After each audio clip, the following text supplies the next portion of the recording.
Você já deve ter escutado, né? Dinheiro fácil, enriqueça do dia pra noite. Baixe determinado aplicativo e com um clique você pode mudar a sua realidade. É tentador, né?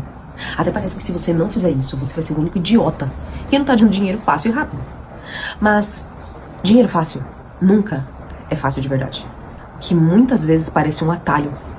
Na verdade, é o início de um ciclo.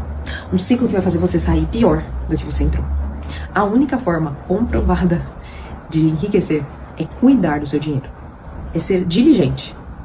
É pensar no seu futuro sem deixar de aproveitar o presente. Com escolhas conscientes.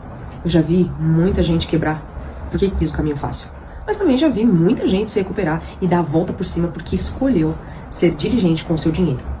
Se você quer sair desse ciclo e dar a volta por cima, me chama, a gente vai elaborar pra você um plano 100% personalizado, que vai atender todas as suas expectativas, aliás, superá-las.